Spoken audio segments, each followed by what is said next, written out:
یا اسی طریقے سے کوئی دبے کچلے لوگ ہیں ان تمام کے حقوق دیے جائیں گے. ایسا نہیں ہوگا کہ مالدار غریبوں پر حکومت کرے, طاقتور کمزوروں پر حکومت کرے, طاقت والا کمزوروں پر حکومت کرے, آقا غلام پر حکومت کرے. نہیں, اللہ کی حکومت میں سب کے سب برابر ہیں. اللہ کی حکومت کا نظام سب کے سب برابر ہیں. اگر چوری کوئی کرے گا اس کا ہاتھ کاٹا جائے گا, زنا کرے گا اس پر کوڑے برسائے جائیں گے, شادی شدہ زنا کرے گا پتھروں سے مار مار کر کے ہلاک کر دیا جائے گا, اگر شراب پیے گا تو کوڑے برسائے جائیں گے. ایسا نہیں ہو سکتا کہ مالدار کچھ رشوت دے کر کے بچ جائیں گے, طاقتور اپنی طاقت کی چمک دکھا کر کے بچ جائیں گے. نہیں, بلکہ اللہ کی حکومت کا نظام یہ ہوگا کہ اگر اس میں کوئی رشوت دے گا یا کوئی رشوت کو لے گا تو آقا میرے اللہ کا فرمان سنا رہے ہیں, الراشی والمرتشی کلاہما فی النار, کہ رشوت دینے والا اور لینے والا دونوں کے دونوں جہنم میں ہوں گے. دونوں کے دونوں کہاں ہوں گے؟ جہنم کے اندر ہوں گے. جو رشوت دے گا وہ بھی جہنم میں, جو رشوت لے گا وہ بھی جہنم میں. ایسا اللہ کی حکومت میں نہیں ہوگا کہ مالدار اپنے پیسے کے ذریعے سے بچ جائے گا, طاقتور اپنی طاقت کے ذریعے سے بچ جائے گا. یہ اللہ کی حکومت میں نہیں ہوگا, بلکہ اللہ کی حکومت میں تمام کے تمام لوگوں کو برابر کا حق دیا جائے گا, برابر کے ساتھ انصاف کیا جائے گا.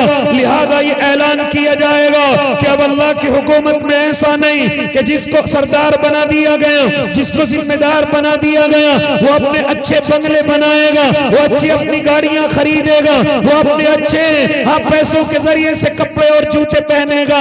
نہ, بلکہ اللہ کی حکومت میں یہ اعلان ہے جو قوم کا سردار ہوگا وہ ان کا خادم ہوگا, وہ ان کا خدمت کرنے والا ہوگا. اس لیے تو فرمایا میرے اور آپ کے آقا نے, سید القوم خادمہم, قوم کا سردار ان کا خادم ہوتا ہے, قوم کا ذمہ دار ان کا خادم ہوتا ہے. آج ذرا حالات دیکھیں, مجھے اور آپ کو کیا ہو گیا. اگر ہم ذمہ دار بنتے ہیں ہمارے بنگلے اچھے بننے شروع ہو جاتے ہیں, ہمارے پاس مہنگی گاڑیاں آنی شروع ہو جاتی ہیں. آج مجھے اور آپ کو کیا ہو گیا, اگر ہم ذمہ دار بن جاتے ہیں غریبوں کا خیال نہیں کرتے, کمزوروں کا خیال نہیں کرتے. لیکن میرے اور آپ کے آقا جب تشریف لائے ہیں سب سے پہلے غریبوں کو سینے سے لگایا. حضرت ابو بکر صدیق ہیں جب ذمہ دار بنائے گئے سب سے پہلے غریبوں کو ان کے حقوق پہنچائے. جب حضرت عمر ابن خطاب ذمہ دار بنے ہیں راتوں کو اٹھ کر کے گلیوں کے اندر گشت کرتے ہیں, گلیوں کے اندر جا کر کے دیکھتے ہیں ارے میری رعایا میں کوئی پیاسا تو نہیں ہے, کوئی بھوکا تو نہیں ہے. حضرت عمر ابن خطاب کو دیکھیے کہ راتوں کو اٹھ کر کے روتے ہیں اور بچوں کی طرح سسکیاں لیتے ہیں اور بچوں کی طرح روتے ہیں. لہذا ان کی محترمہ معلوم کرتی ہیں, اے عمر ابن خطاب یہ راتوں کو اٹھ کر کے اس قدر کیوں روتے ہو, راتوں کو اٹھ کر کے ایسے کیوں روتے ہو. تو حضرت عمر ابن خطاب فرمایا کرتے تھے, اے اللہ کی نیک بندی سن لے, مجھے اللہ نے ذمہ دار بنایا, مجھے اللہ نے حاکم بنایا, لیکن مجھے ڈر لگتا ہے کہ کہیں دریائے دجلہ کے کنارے پر اگر کتا بھی پیاسا مر گیا کہیں اللہ مجھ سے سوال نہ کر لے, اے عمر یہ کتا کیوں پیاسا مرا, تم نے اپنی ذمہ داری کو کیوں نہیں نبھایا. سبحان اللہ. یہ ہے اللہ کی حکومت. اللہ کی حکومت بڑا بنانے کے لیے نہیں, اللہ کی حکومت اچھے بنگلے بنانے کے لیے نہیں, بلکہ اللہ کی حکومت یہ ہے کہ اگر ان میں کوئی ذمہ دار بنتا ہے, اگر ان میں کوئی سردار بنتا ہے تو وہ ان کا سب سے بڑا خادم ہوتا ہے, وہ ان کا سب سے بڑا خدمت کرنے والا ہوتا ہے. او لوگوں سنو, او اللہ کے نیک بندوں سنو, کیسا خدمتگار بنتا ہے آؤ معلوم کرو. حضرت عمر ابن خطاب مجھے بتلائیں گے, وہ اپنی زندگی سے مجھے اور آپ کو دکھائیں گے کہ قوم کا سردار کس طریقے سے ان کا خادم ہونا چاہیے, قوم کا سردار کس طریقے سے ان کا ذمہ دار ہونا چاہیے.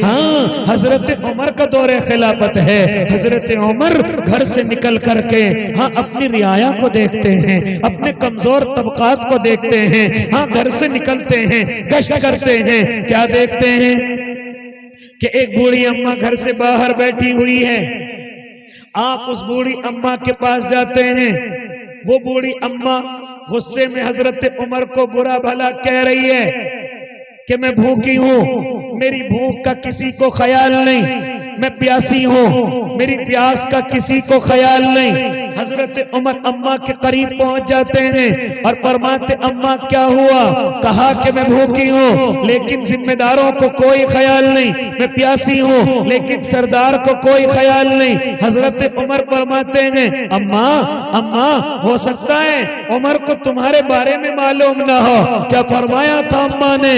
جب عمر کو میری بھوک کے بارے میں معلوم نہیں تو اس کو ذمہ دار بننے کا بھی کوئی حق نہیں ہے، اس کو ذمہ داری سے ہٹ جانا چاہیے، اس کو ذمہ داری سے معزول ہو جانا چاہیے۔ لہذا کیا فرماتی ہیں اماں کہ اگر عمر کو میری بھوک اور پیاس کے بارے میں معلوم نہیں تو ذمہ داری سے الگ ہو جانا چاہیے، ذمہ داری سے ہٹ جانا چاہیے۔ حضرت عمر فرماتے اماں کیا ضرورت ہے؟ کہا کھانے کا کوئی سامان نہیں ہے، اور فرماتی ہیں او اللہ کے بندے سن لے، کل قیامت کا میدان ہوگا، میں اپنے اللہ کے سامنے حاضر ہوں گی اور میں کل قیامت کے میدان میں عمر کے دامن کو پکڑ لوں گی اور پکڑ کر کے کہوں گی اللہ یہ تو نے ذمہ دار بنایا تھا لیکن اسے غریبوں کا کوئی خیال نہیں تھا، کمزوروں کو کوئی خیال نہیں تھا، کیونکہ بڑھیاں نہیں جانتی کہ جس سے گفتگو کر رہی ہے وہی عمر ابن خطاب ہیں، اس کو معلوم نہیں ہے، اس لیے وہ کہہ رہی ہیں کہ کل قیامت کے میدان میں عمر کے دامن کو پکڑ لوں گی، میں عمر کو پکڑ لوں گی۔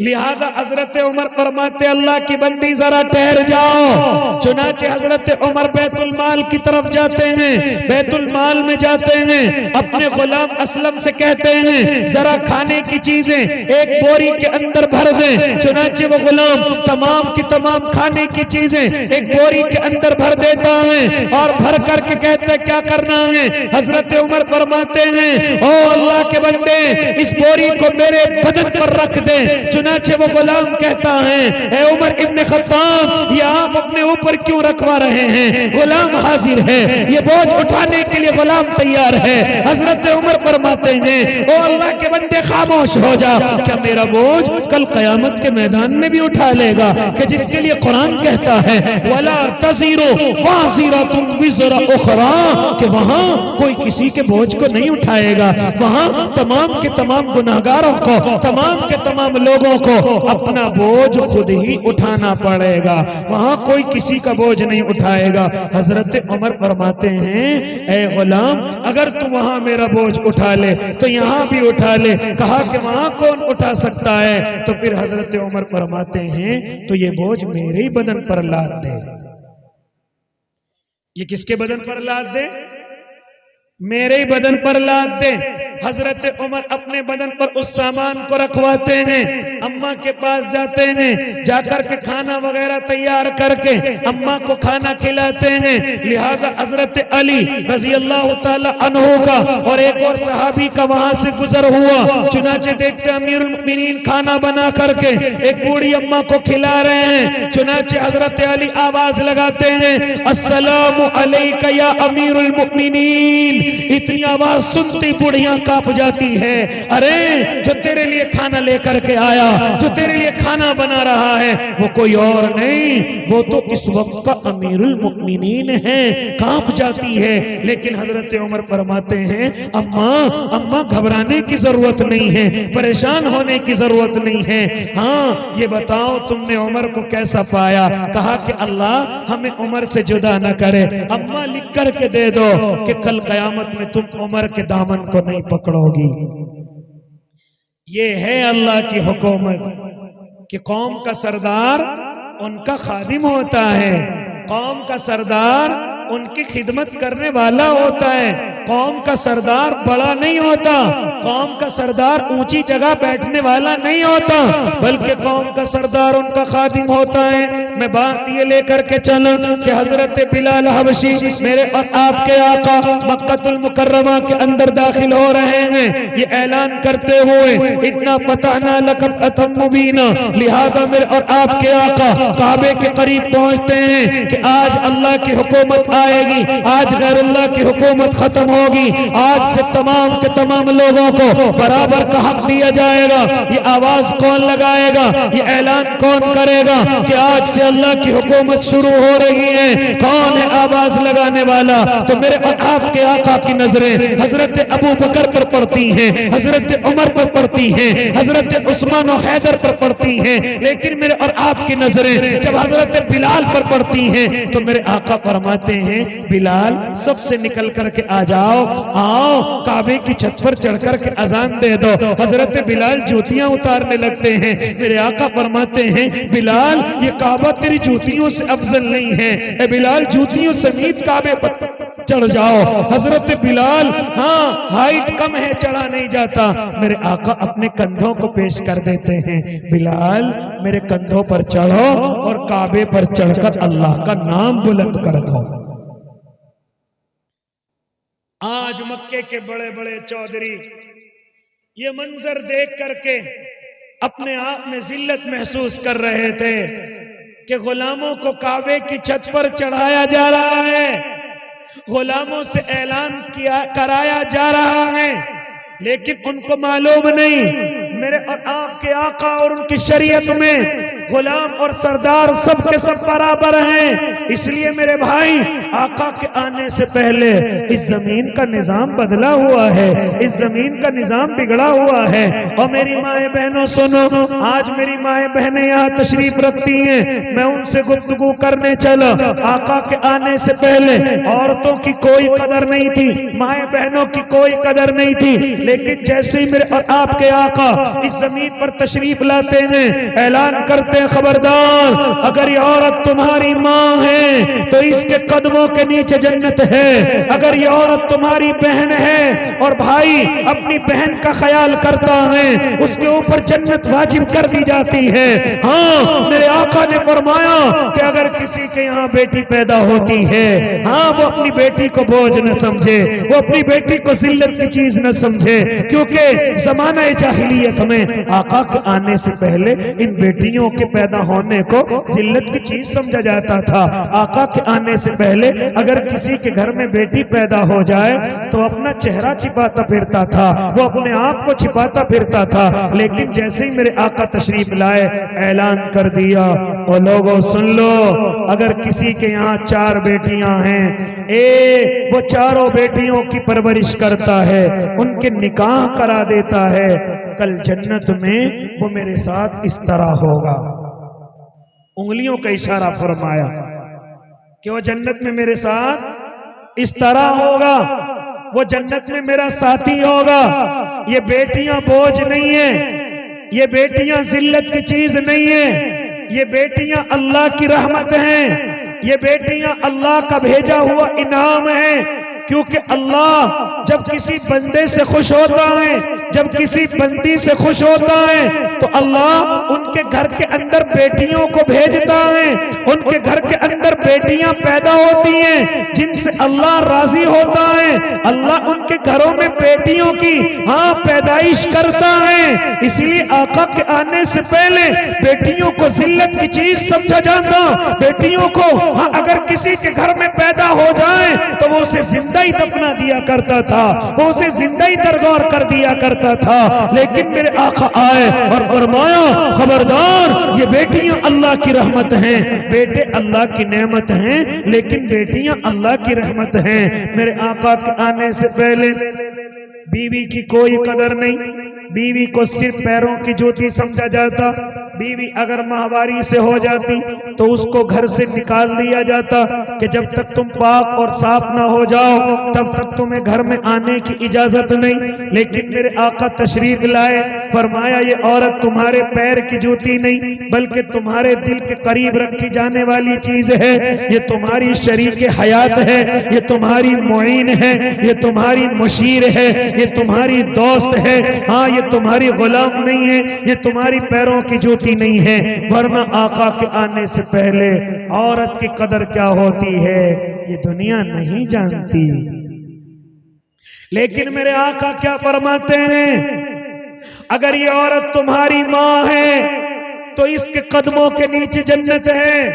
اور فرماتے تھے کاش میرے بھی ماں ہوتی اور میں نماز کی نیت باندھ چکا ہوتا اور میری ماں مجھے آواز لگاتی بیٹا محمد، تو میں اپنی ماں کی آواز سن کر اپنی نیت کو توڑ دیا کرتا اور کہتا اماں میں حاضر، اماں بتلائیے کیا حکم ہے. میں اپنی ماں کے لیے نماز کی نیت توڑ دیتا. کیا فرماتے تھے میرے آقا؟ اگر کسی کو ایک حج اور ایک عمرے کا ثواب روزانہ چاہیے، آؤ اپنے ماں باپ کی طرف دیکھ لیں، آؤ اپنے ماں باپ کو محبت کی نظروں سے دیکھ لیں. اگر کوئی بندہ دن میں اپنے ماں باپ کو ایک مرتبہ محبت کی نظروں سے دیکھ لے، اللہ اسے ایک حج اور ایک عمرے کا ثواب عطا کرتا ہے. آقا کے آنے سے پہلے یہ کوئی قدر و منزلت نہیں، لیکن میرے آقا کے آنے کے بعد اگر کوئی اپنے ماں باپ کو محبت کی نظروں سے دیکھ لے تو اس کو ایک حج اور ایک عمرے کا ثواب ملتا ہے. صحابہ نے عرض کیا یا نبی اللہ، اگر ہم اپنے ماں باپ کو دن میں 50 مرتبہ دیکھیں تو آقا فرماتے ہیں ارے اللہ کے تصورات تم سے بڑھ کر ہیں. تم تو کہتے ہو 50 مرتبہ، اگر دن میں 1000 مرتبہ بھی دیکھو گے، محبت کی نظروں سے دیکھو گے، اللہ تمہیں ایک حج اور ایک عمرے کا ثواب عطا کرے گا. ارے کیا فرماتے تھے میرے اور آپ کے آقا؟ اگر کسی کو یہ دیکھنا ہے کہ میرا اللہ مجھ سے راضی ہے یا ناراض ہے تو اس کو چاہیے کہ وہ اپنے ماں باپ کو دیکھ لے. کس کو دیکھ لے؟ اپنے ماں باپ کو دیکھ لے. کیا فرماتے تھے میرے اور آپ کے آقا؟ رضا الرب فی رضا الوالد وسخط الرب فی سخط الوالد، کہ جس کے ماں باپ راضی اس کا اللہ بھی اس سے راضی، اور جس کے ماں باپ ناراض اس کا اللہ بھی ناراض ہے. میرے بھائی، آقا کے آنے سے پہلے یہ ماؤں کی کیا قدر ہوتی ہے دنیا نہیں جانتی، لیکن میرے آقا تشریف لاتے ہیں، ماؤں کی قدر بیان فرما رہے ہیں. اور فرماتے تھے جب کبھی جہاد کی صفیں لگ جایا کرتی اور کوئی صحابی ایسا آ کر کے کھڑا ہو جاتا جس کی ماں کو اس کی ضرورت تھی، جس کے باپ کو اس کی ضرورت ہوتی، تو آپ جہاد کی صفوں سے اس کو نکال دیا کرتے اور نکال کر کے کہتے جاؤ اپنی ماں کی خدمت کرو، یہی تمہارا بڑا جہاد ہے. جاؤ اپنے باپ کی خدمت کرو، یہی تمہارا بڑا جہاد ہے. لہذا میرے اور آپ کے آقا ہاں صفوں سے نکال دیا کرتے. اگر کسی کو کسی کی ماں کی خدمت کی ضرورت ہوتی تو آپ فرما دیا کرتے او میرے صحابی سب سے نکل جاؤ اور نکل کر کے اپنی ماں کی خدمت کرو، اللہ تمہیں جہاد سے زیادہ ثواب دے گا. اپنے باپ کی خدمت کرو، اللہ تمہیں جہاد سے زیادہ ثواب دے گا. او میرے بھائی، آقا کے آنے سے پہلے اس طرح کی کوئی قدر و منزلت نہیں، لیکن میرے آقا آئے ہیں. معلوم کرو حضرت اویس قرنی سے، کون ہے حضرت اویس؟ کون ہے اللہ کے نیک بندے؟ یہ علماء بتلائیں گے ارے وہ اللہ کے نبی کے زمانے میں اس دنیا کے اندر آ چکے تھے. اللہ کے نبی کے وقت میں وہ ایمان قبول کر چکے تھے، لیکن میرے آقا میرے آقا کے پاس آتے ہیں. اگر اویس قرنی ایک مرتبہ بھی اللہ کے نبی کو دیکھ لیتے، ایک ہلکی سی گھڑی، ایک ہلکی سی جھلک بھی اگر وہ اللہ کے نبی کو دیکھ لیتے تو صحابی بن جاتے. کیا بن جاتے؟ صحابی بن جاتے. لیکن نہ دیکھ سکے. ایک مرتبہ آئے تھے اللہ کے نبی کی خدمت میں، اور میرے اور آپ کے آقا اس وقت میں مدینے میں موجود نہیں تھے. آ کر کے فرماتے اللہ کے نبی میں آپ کی خدمت کے لیے حاضر ہوا تھا، لیکن اللہ کے نبی زیادہ دیر نہیں رک سکتا کیونکہ میری ماں بیمار ہے، میری ماں کو میری خدمت کی ضرورت ہے. کیا فرمایا تھا میرے آقا نے؟ اویس جاؤ اپنی ماں کی جا کر کے خدمت کرو، تمہیں مجھے دیکھنے